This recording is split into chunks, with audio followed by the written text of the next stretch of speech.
Assalamualaikum warahmatullahi wabarakatuh. Hai semuanya, pada video animasi kali ini kami akan menampilkan materi mengenai kebijakan fiskal dan kebijakan moneter. Sebelumnya kami akan memperkenalkan diri. Perkenalkan, saya Zenita Mikaela beserta teman saya Tania. Nah, langsung saja kita masuk ke videonya. Teman-teman tahu nggak sih apa itu kebijakan moneter? Kebijakan moneter adalah kebijakan yang diambil oleh bank sentral atau otoritas moneter suatu negara untuk mengatur jumlah uang yang beredar dan tingkat suku bunga dalam perekonomian dengan tujuan menjaga stabilitas ekonomi. Kebijakan moneter dilakukan melalui beberapa instrumen, antara lain yang pertama, operasi pasar terbuka atau open market operation, kegiatan menjual atau membeli surat berharga seperti obligasi untuk mengatur jumlah uang yang beredar. Yang kedua, suku bunga atau interest rate, menetapkan tingkat suku bunga acuan yang mempengaruhi biaya pinjaman dan konsumsi masyarakat. Yang ketiga, cadangan wajib atau reserve requirement, menetapkan besaran cadangan minimum yang harus disimpan oleh bank sentral untuk mengendalikan likuiditas di pasar.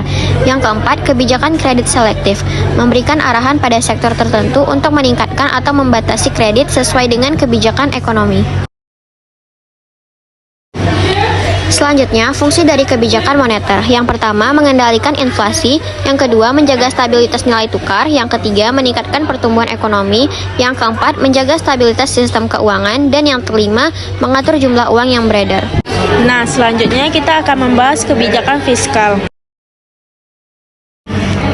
Kebijakan fiskal adalah kebijakan yang diterapkan oleh pemerintah melalui pengaturan penerimaan seperti pajak dan pengeluaran belanja negara untuk mempengaruhi kegiatan ekonomi. Kebijakan ini bertujuan untuk mencapai beberapa sasaran utama seperti pertumbuhan ekonomi yang stabil, pengurangan ketimpangan pendapatan, dan penciptaan lapangan kerja. Instrumen kebijakan fiskal yang pertama, penerimaan negara, pajak. Pajak merupakan sumber utama pendapatan negara. Dengan mengatur tarif pajak dan basis pajak, pemerintah dapat mengatur jumlah uang yang masuk ke kas negara serta mempengaruhi perilaku ekonomi masyarakat.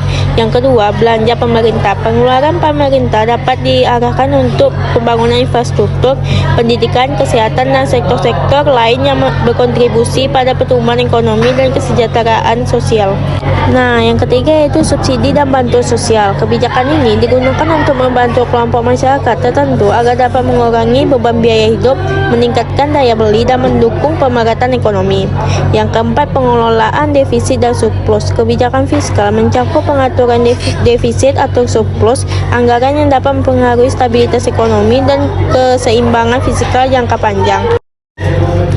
Fungsi kebijakan fiskal yang pertama yaitu mengurangi ketimpangan pendapatan melalui sistem perpajakan. Yang kedua, meredam fluktuasi siklus ekonomi saat ekonomi melemah. Yang ketiga yaitu mengarahkan dana ke sektor-sektor yang dianggap strategis seperti pendidikan, infrastruktur, kesehatan, dan lain-lain. Yang keempat yaitu meningkatkan pengeluaran untuk proyek-proyek pembangunan.